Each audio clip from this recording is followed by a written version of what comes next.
everybody. All right, welcome to the ECCC live stage. I'm Jackie, I'm a host at SYFY, and I am joined by the cast of Boy Meets World. We got Ben Savage, Ryder Strong, Will Freidle, William Daniels, Danielle Fishel, and Bonnie Bartlett. Hello, guys. Yeah. Did you say your name? No. And Ben Savage. Oh, I said Ben's first. There's a boy here. Who was boy? I swear, yeah. So classy. Boy of the world. Swear I said it. It was amidst the applause. Okay, deal. Okay. So guys, thanks so much for being here. Obviously, we can look out and see that people love this show.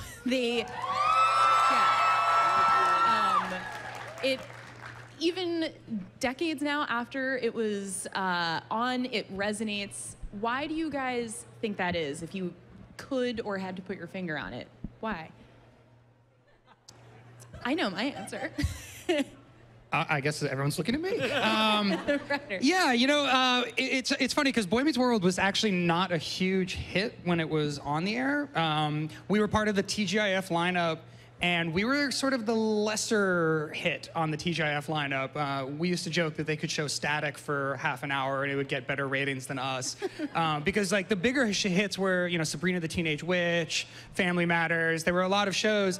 So we sort of started to feel like no one was watching what we were doing, and I think that allowed us to take a lot more risks and do especially more dramatic storylines. You know, the fact that Cory and Topanga. What? You joined a cult. I joined a cult. I became an alcoholic for half an episode. My dad died. It was all, you know, they threw it all at me. No, but I mean, even just the fact that like Cory and Topanga fell in love and got married at 18, they let us do kind of whatever we wanted. And Michael Jacobs, really, our executive producer, creator of the show, really ran with that. And I think those choices made it sort of a cult hit. And they ended up being, I think, good choices that the show still resonates. You know, the investment that the characters, the investment in their lives as real people, and the drama. You know, it's a pretty dramatic show for a comedy, and I think that For some of us. yeah, everything but Will was not more dramatic at all. No. Yeah, but no, I think it worked in our favor in the long run, and I'm really proud of that. Cool, yeah. So there was some like artistic freedom in that you guys had and could take, yeah. Michael Jacobs had to fight like hell for all of it, believe me. Oh yeah, it was so there. Cool. Okay, so there was some. Oh like, yeah. Ooh, there were Networks? battles. Are you kidding? Yeah, I mean, I can imagine there were definitely some heavy topics that that you guys dealt with. It seems, just in observing everybody and doing some light Instagram stalking, it seems like everybody that you guys all really get along. Everybody likes each other. Yeah, I know. And if you don't, now's no. How important do you think that like genuine chemistry that you have with each other was on screen? Ryder? No, I'm kidding. Ben, I heard you breathe. Go ahead. Yeah, you take this one. Well, I don't know. I hung out in the dressing room. You didn't talk to anyone. We were rather annoying to Bill when we were young. He was obviously such a professional, and we were not professionals. And we were having a grand old time being 12 years old, and Bill loved us, but from afar. I think that's true. I was just going to say that I think that when the characters do get along, it really does, you can tell when you're watching the show that these characters genuinely enjoy each other. And I have said this to the guys and Danielle and Bonnie, but they are like family. So we can go weeks or months without seeing each other, but as soon as we get back together again, it's like, you know, it's like being around your cousins. So it's just so much fun to be with them, and we always have such a good time together. And I think that does genuinely translate onto the screen. Yeah. And also, you know, when you're that comfortable with someone and you spend as much time with each other as we all have, you're just so, everything's so fluid, and so you can just have a great time. And like, obviously, I don't know if you guys have seen the Halloween episode, but as Ryder likes to talk about, but that episode was kind of the epitome of us just having so much fun together and just kind of throwing caution to the wind and taking as much artistic freedom as we could. So Cool. Is there anything, I mean, well, you guys must get recognized all the time, right? Am I wrong in thinking that? Yeah. Yeah, no. Yeah. Right. Is there any consistent, no. See, it's real love. Is there any, like, one thing that you hear from fans all the time? aren't you that guy? Are you like, yeah? Do the Feeny call.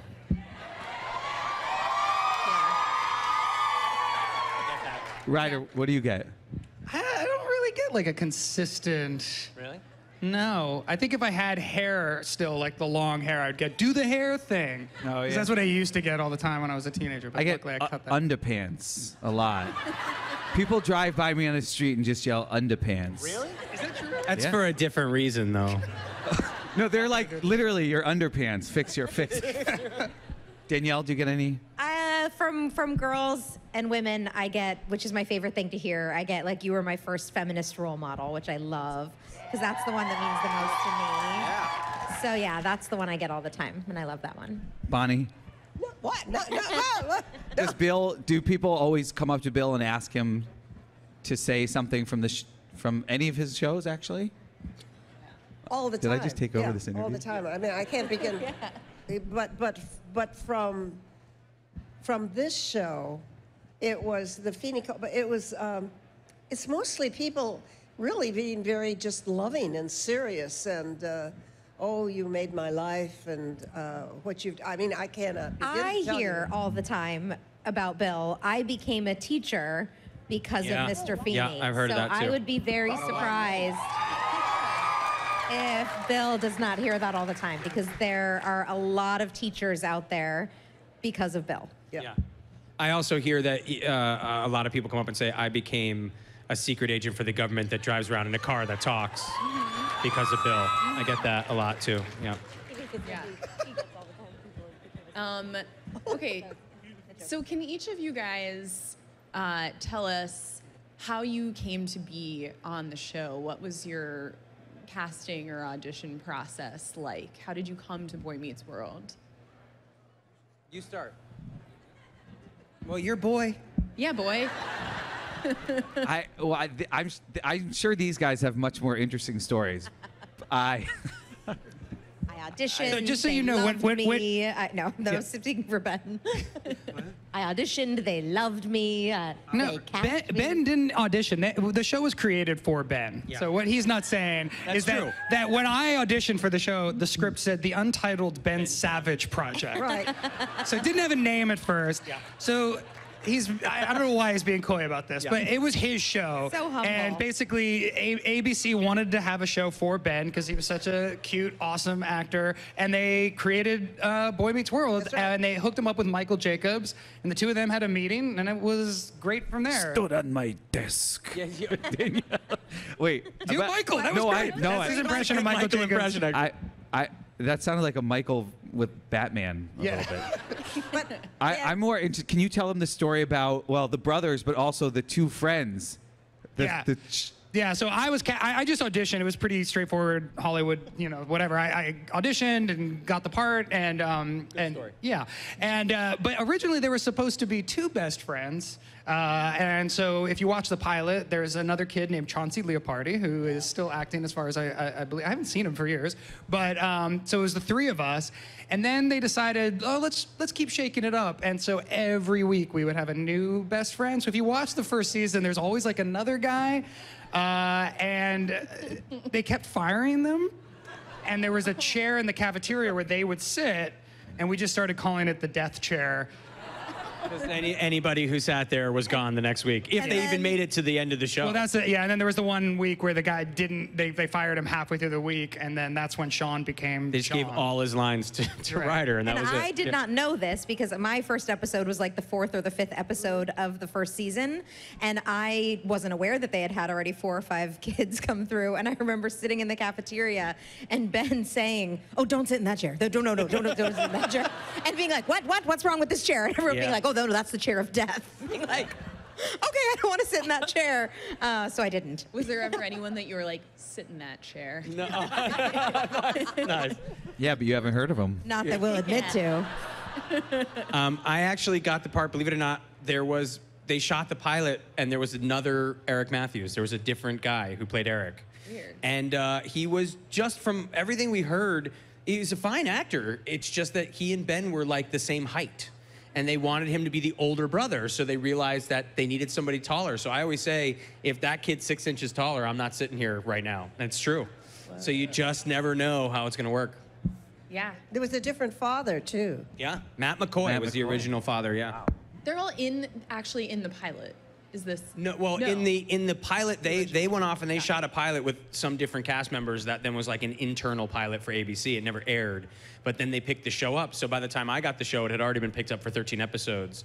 And they went and recast the dad, recast the brother. We had like 14 little sisters on the show, so I can't remember which one it was. But then we went back and they literally just shot like the scenes that Rusty, our dad, went in. He just reshot his scenes. I went and reshot my scenes. So Ben had already shot the same scene with a different older brother, and now I come in and it's kind of, we're doing the same thing again. So these guys had already known each other by the time I came aboard. Was there a lot of time in between there, like between you guys actually having shot the first pilot and then reshoot? No, it was like pretty quick. It's about 3 months. Oh yeah, That's it. Yeah.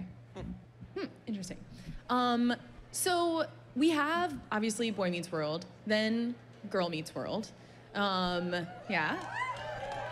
What do you imagine that each of your characters, like what did your life look like in between? We have some information, but did anyone like just take a sabbatical to Paris? You know, like what happened? Eric doesn't know what a sabbatical is. Are you kidding? It's yeah. A In fancy term. between, Yeah, between Boy Meets World and Girl Meets World. unemployment.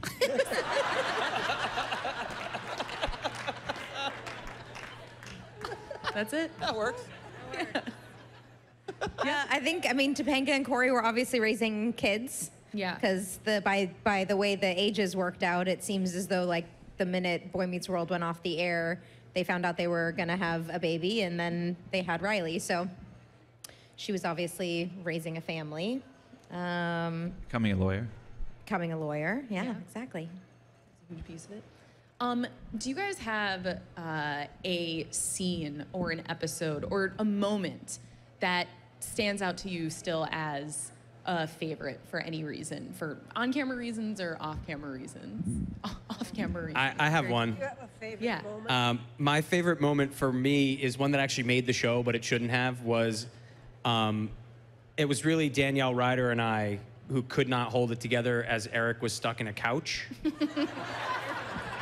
And that night was just, we couldn't get through it, and and every time we looked at each other, we'd start laughing. And Trina had to catch a plane, and it was just bad. Like, it was bad, and we couldn't hold it together to the point where I don't think we ever actually shot it. So the tag is us messing up.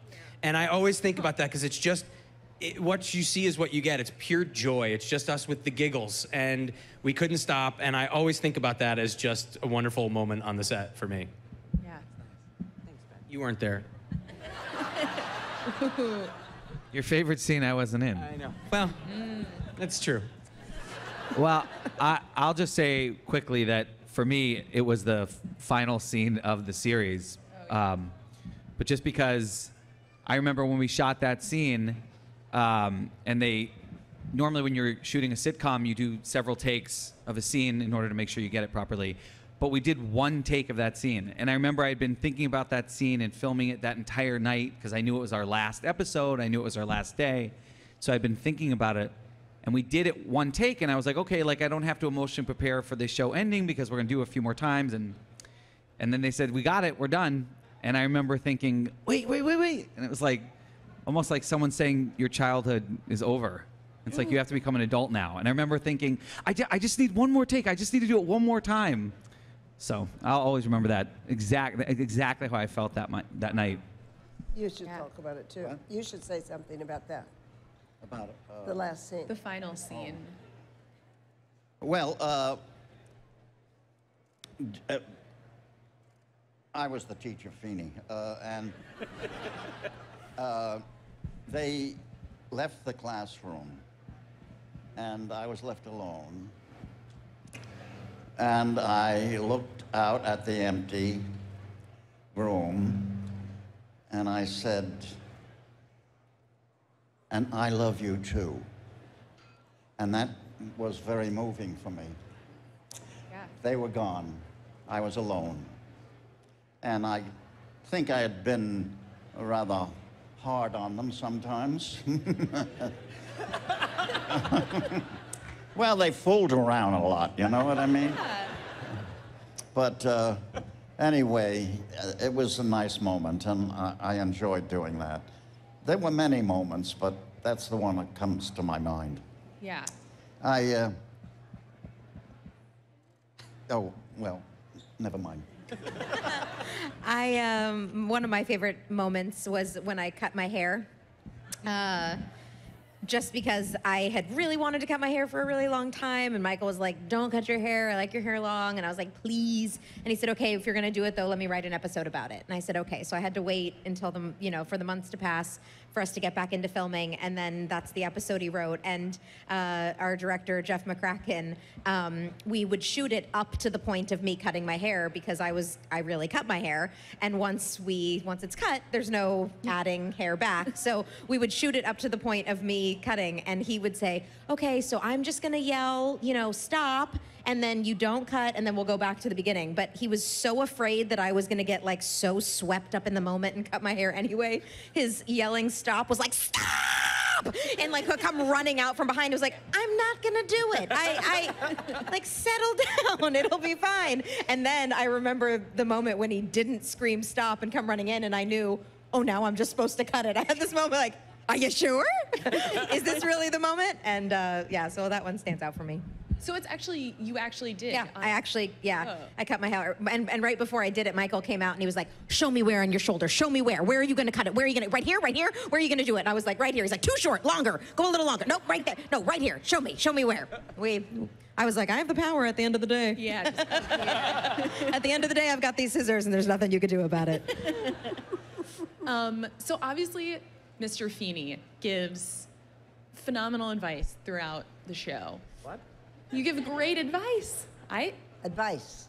You give You your give character. Mr. Feeny. Your Yeah. character gives terrific advice. Agree. Really? Yeah. Well, I suppose I did. Yeah. Occasionally, yes. Great advice. You know, work But- hard, do good, and But he always said, people would say, are you helping the kids? Do you coach the kids? Even I said, "Are you helping the kids at all?" He always said, "No, they're adults. They're on their own. I treat them as equals." He did. He did from day one. Yeah. So you guys were on the same plane. It was. Yeah. Yeah, we were all Because actors. We were all supposed to be professional actors, yeah. professionals. Wow, yeah. He didn't place it was himself totally above it at all. appreciated. Bill That's taught right. by example. yeah. In 7 years, he was never late. He didn't drop a line. I mean, that's how we learned. It was that kind of thing. He taught by example. He never yelled. None of that. Just that wasn't the way. So it was, it was fun. Yeah. That seems like that is the advice. If you had a piece of advice to give to young people, or specifically young actors, what would you tell them?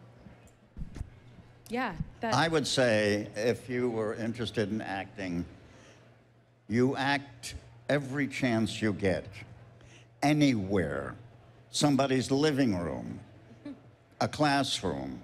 Just get on your feet a lot so you get used to the reactions of people, and when they're bored, and when they get interested.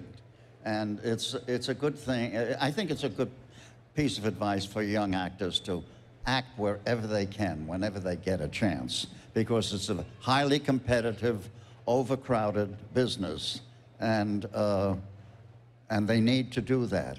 They need practice. They just can't come in cold and suddenly think they're going to be good. I tried that; it didn't work. Well, that's great advice for probably almost anything. Yeah, fair. So we're gonna play a game now. Roll for question. We have a. Is that a D20? It is. Cool. I learned that on my last con. There is a D20 on the table, and each number on it matches up to a question that I have on my cards here. So I'll ask you guys, maybe Danielle, do you want to roll? Sure. Or, You yeah, go. I'm gonna start down that end. Sure. Okay, my mic is Okay. hey now. So you roll it, and then we'll toss the question to you guys. Is that a 6 6? or a 9? I don't know. Ooh, I think it looks like a 6. 6. It's a 6. Okay. 6. I The can't 6 and the see. 9 are right next to each other, and they look exactly the Knows what a D20 is, still can't read one. No. Knows what it is, Says the doesn't know what D&D it's guy, used by the for. way. Next comment. Okay, so if you found yourself in a horror film, what's the one thing that you would do to survive till the end? Oh my gosh, I hate one horror thing. movies. Anyone can start. Ben, you want to start? You look like the least that you want to start. So You're supposed to stay alive? you got to stay alive. Yeah. Can you call someone? Yeah. Wait, can you give me the premise again? Okay. So Normally they write the jokes for me. you're in a horror film. Got it. What's the one thing you do to survive till the end? I'm in a horror film. Yes. We don't know how or why, but you are. Like the production side, like I call my agent and say, get me off this movie. Yeah. Or I'm actually. a different number? Yeah. Yeah, let's roll. Let's roll. I should have done All that right. family movie. Do you want to roll again? No, I think what they mean is you're not actually filming the. Okay. I'm in a horror film. You're in a horror. There's Am I in a horror big film. city? Yeah, it happens right now. Yeah. What do you do to survive? No, they asked you. Make friends with the zombie? There you go. That's a good answer. Okay. Maybe. Join the zombies. Yeah. Maybe he likes Halo Top as well, and kind of hash out our problems. That's good. Made Interesting. friends with the zombie. That's good. Yeah. We make friends with the zombie. Maybe he likes me. I don't know. Danielle, you. I would not follow the sounds. You're always, when you watch horror movies, you're Oh. like, don't go in there. That's like the worst place. I just wouldn't go to those things. Yeah. I would look around and be like, no, I'm definitely going to die if I go in that room. So I'm just staying right here. Stay out of the room where the scratching or whatever Yeah. is coming from. Not going to investigate. Do not investigate. No. Let someone else investigate. No. Okay. So don't be a hero. Make friends. Jensen. Yeah. You go ahead. Sorry. What? I mean, don't split up, right? Oh, Like, yeah. That seems pretty basic. Yeah, Did we yeah. talk, these are all the rules from our Halloween Right, from the episode. Halloween episode. Like, there's literally, isn't that one of them? It's like, don't split up. Yeah. Be a virgin. Yeah. There's like a, Yeah.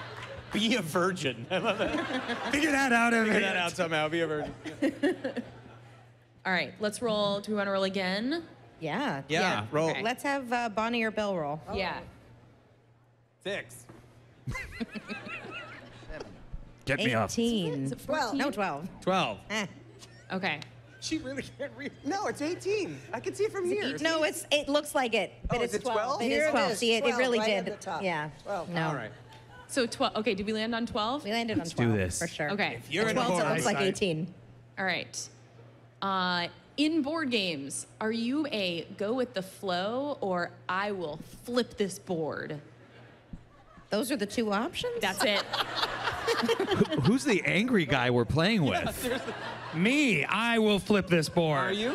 Oh, yes. Oh my gosh. What's the point of playing the game unless Wow. you really care about it? Wow. Oh, you Oh, can yeah, I'm care a about it. big- I wouldn't yeah. flip I the didn't even board, understand though. that. Oh, I don't. Is it literal? Like, no, I wouldn't flip the Oh, board, is but it I would literal? care about playing. Oh, of course. In quotes. Okay, The all right. guy flips the board. I wouldn't want to play with him anymore. Pack up You your gotta toys be and go passionate home. about I agree Passion, with passion. I agree passion. about Yes. passion, yeah. I agree with the passion. Yeah. Okay. Competitive. Passionate. Sure. Okay. So we're all flipping the board, but it's like a rhetorical. Yes. Ben is not flipping the board. Let's pretend I Ben's just going rolled with the a flow. 7. What's Okay. 7? 7 is. Okay. Yeah, we don't. If time travel is real, It what is. do you want to create? Okay. So let me rephrase. Time travel is real. Thank you. What do you want to cruise through time in? What's your vehicle? That's. I thought we were gonna go a different We way. did. We did one and done. Yeah. Where would you want to go? Who would you want to meet? Actually, yeah, let's do. Yeah. So time travel is real. Who do you want to meet? What a question. I want to meet whoever wrote the questions. It's a very short hop back in time. Yeah. Yeah. Ryder, do you have some? I want to have lunch with Mark Twain once. Oh, that's nice. I think that would be really cool. And Abe Lincoln could come in too, and we just chill out. Be fun. I'll go literary too. I'll do Shakespeare. That would be Cool. pretty amazing. He didn't write anything. Okay. What? Bill or Who Bonnie? would you meet? What is Yeah. What literary figure would you? Just making things up. What? If you could time travel, a person from history that you would like to meet. have lunch with? You could time travel. Who would you meet? Sarah Bernhardt would be fun. Oh, nice. Oh, yeah. Good one. Cool one. Bill, he's met them all. What would you like? Who in history? He knew him. Who in history would you like to spend some time with? Went to grade school together. Wait, Bill Shakespeare. John Adams. You mean Billy He's on my hockey team. Boy, did that guy smell. Winston Churchill. Oh, good one. lovely. Good one. Nice. I mean, I'm gonna keep mine like a personal thing. My grandmother died when I was 2, and so I don't remember her. So I'd like hang out with my grandmother. I like that. That's like the person who like uses their one wish to wish for more wishes. You can't really beat that. Yeah. I would like to have lunch with. Well, on that note, No, we're not done. We haven't rolled. Oh, go ahead. Roll. There's roll. 15 Okay, seconds. Did you notice a giant okay. countdown clock like the Literally one more? counting us. 14, 21. 21. Quick, there's 7 seconds. How could it be 21? There's only 20 sides. 38. 38. Okay. That doesn't There's exist. clearly 17. 17. Why can no one read it die? Give me one. Like 21. Oh, 21. But why would there be 21? It looks like It's D20. You It announced says it as a D12. D12. Batman? You're so Who's the proud best of Batman? knowing it was a microphone's gonna get D20. cut off. What did you say? What did you say? Who's the best Batman? Controlling The question is, who's the best Who is the Batman? best my Batman? microphone. Yes. Thank you. Will Friedle. Right. What was the question? Who's the best Batman? Will Friedle. Did they cut our mics All off? right. Did they cut my mic? Seriously, did they cut nailed the it. mic? Then This they is pulled us off just stage. this is just like the last scene of Boy Meets World. I'm not ready. You guys, thank you so much for being Thank here. you. Thank you. And tune in tomorrow for more. Thank you.